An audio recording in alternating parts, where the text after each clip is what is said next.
Hello friends, RP publishing house में आप सभी का स्वागत है। हमारे द्वारा बनाए गए वीडियो अगर आपको अच्छा लगता है तो लाइक एंड सब्सक्राइब करें, ज़्यादा से ज़्यादा शेयर करें।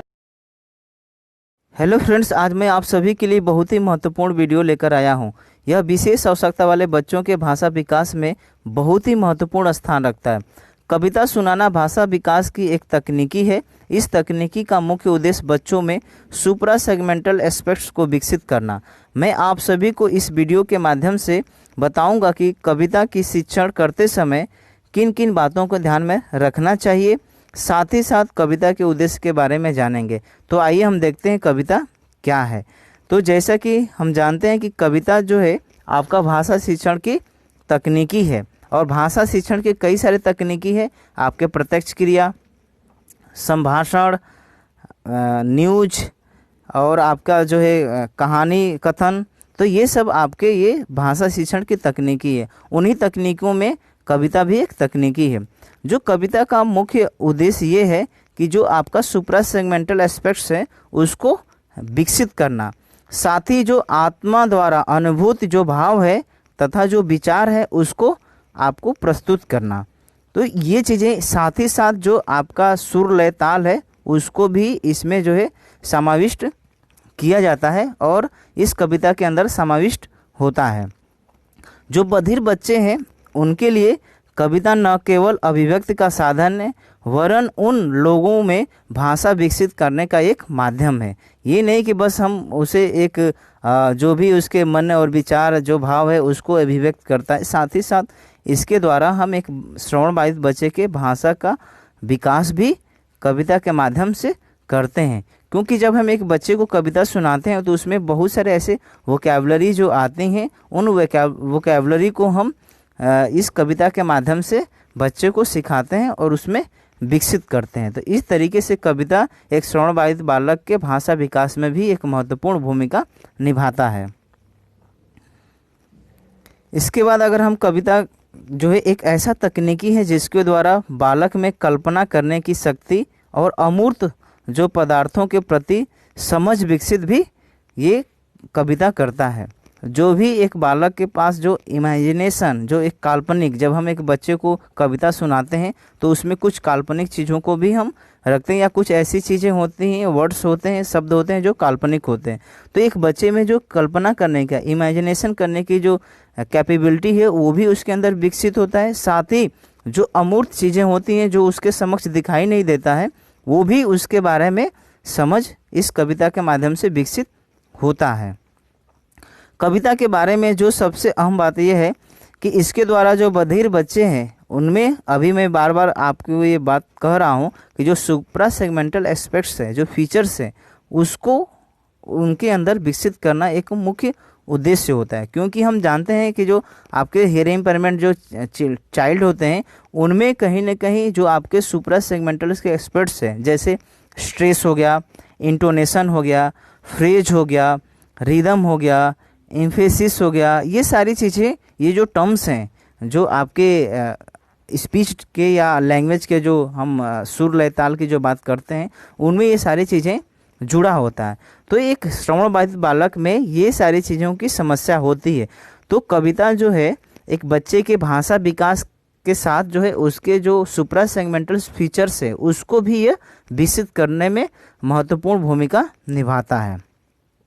तो इस तरीके से हम कह सकते हैं कि जो कविता है एक श्रवण बाधित बच्चे के अंदर सुर लय ताल जो है डेवलप करने में सहयोग या सहायता प्रदान करता है।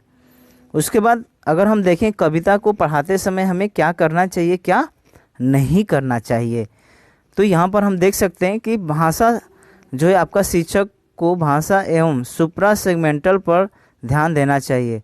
मतलब जो भी भाषा शिक्षक है, जो भाषा लैंग्वेज के टीचिंग कर रहा है, उसको हमेशा सुप्रा सेगमेंटल के जो एस्पेक्ट्स हैं उस पर हमें ध्यान रखना चाहिए। जब भी हम एक बच्चे को कविता सुनाएं तो उसमें आपका जो रिदम है, जो इंटोनेशन है, जो फेज है, उन सब फ्रेज को हमें उसके साथ इम्प्लीमेंट करना चाहिए।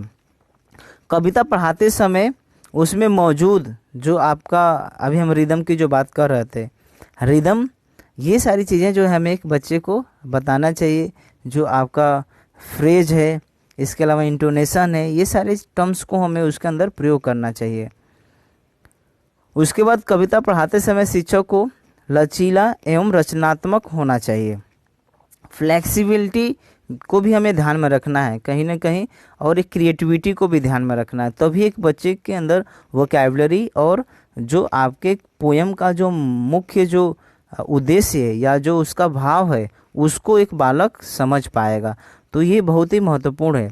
कविता पढ़ाते समय हमें उतार चढ़ाव को ध्यान में रखना पड़ेगा, इंटोनेशन, और मैं एक उदाहरण के माध्यम से दिखाऊंगा भी कि किस तरीके से हमें जब भी हम कविता एक बच्चे को सुनाते हैं तो किस तरीके से रिदम का हमें प्रयोग करना चाहिए, और हमें एक चार्ट पेपर पर लिखकर उस रिदम को पेंसिल से जो है मेंशन करके ही हमें क्लासरूम में टीचिंग करना चाहिए, जिससे कि बालक उस कविता के रिदम को आसानी से समझ सके और उसको प्रयोग कर सके। क्योंकि एक श्रवण बाधित बच्चों के साथ या आपके जो भी इंटेलेक्चुअल डिसेबिलिटी के भी साथ हो सकता है, ऑटिज्म वाले बच्चे के भी साथ हो सकता है, तो उन बच्चों में भी ये सारे समस्याएं होती हैं।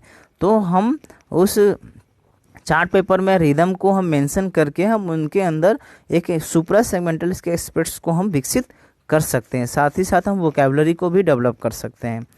उसके बाद अगर हम देखें तो सामान्य जो पाठ का आपका अनुपालन है, फॉलोअप भी बहुत ज़रूरी होता है। ये नहीं कि हम एक बच्चे को एक बार भी कविता हमने एक बार सुना दिया तो वो चीज़ों को सीख लेगा, समझ लेगा, ऐसा नहीं।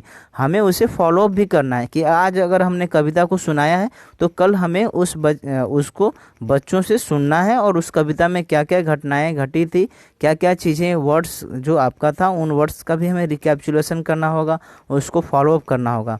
तो ये सब जब हम एक फॉलोअप करेंगे तो वो एक बालक जो है उस कविता के जो मुख्य उद्देश्य है और जो हमने एक बच्चे में जो सुप्रा सेगमेंटल फीचर्स को डेवलप करने का हमने उद्देश्य बनाया है, वो सारी चीज़ें वो फॉलोअप के माध्यम से सीख पाएगा। और इसमें ज़रूरी नहीं है कि सिर्फ जो टीचर क्लासरूम में पढ़ा रहा है वहीं उस लेसन का फॉलोअप लेगा।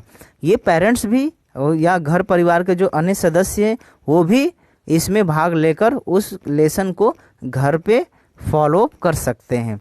तो इस तरीके से जो है आपका ये पोयम है, पोयम का हमें टीचिंग करते समय क्या क्या चीज़ों को ध्यान में रखना चाहिए, क्या क्या नहीं रखना चाहिए। ठीक, अब जो है जब भी हम पोयम का जब हम सिलेक्शन करें, चुनाव करें, तो हमें ये बात को ध्यान में रखना होगा कि जो हमने पोयम लिया है वो बच्चे के उम्र और उसकी जो बुद्धिलब्धि है, जो उसका आईक्यू लेवल है, उनके अनुरूप है कि नहीं है। तो ये चीज़ को भी हमें ध्यान, जब हम पोयम हम एक बच्चे के साथ सुनाएंगे या हम पोयम का जब हम टीचिंग करेंगे तो हमें इस बात को ध्यान में रखना होगा। साथ ही साथ हमें जब भी हमने पोयम का सिलेक्शन या चुनाव किया तो उसमें ये भी हमें देखना है कि एक बच्चे के लिए नया वोकैबुलरी उसके अंदर है कि नहीं, नए नए शब्दकोश है कि नहीं। क्योंकि एक श्रवण बाधित बच्चे के लिए या आपका इंटेलेक्चुअल बच्चे के लिए या ऑटिज्म वाले बच्चे के लिए लैंग्वेज डेवलपमेंट करना बहुत ही एक उनके लिए महत्वपूर्ण होता है। तो ये चीज़ें हमें देखना होगा। उसके बाद एक हम यहाँ पर उदाहरण दिए हैं कि हम इस तरीके से पोयम को हमें लिखना होगा। छोटे से एक बच्चे की हमें उसके एज और उसके क्लास और उसके आईक्यू लेवल के अनुसार हमें चुनाव करना है और फिर उसमें रिदम का प्रयोग करते हुए सुनाना है। और जो भी उसमें डिफ़िकल्ट वर्ड्स आएंगे उसके शब्दार्थ, उदाहरण और भी जो कुछ चीज़ें हैं उनके माध्यम से उनको समझाना है। तो यहाँ पे एक छोटा सा उदाहरण मैंने लिया हुआ है। जैसे यहाँ पे लिखा है, मछली जल की रानी है, जीवन उसका पानी है, हाथ लगाओगे तो डर जाएगी, बाहर निकालोगे तो मर जाएगी।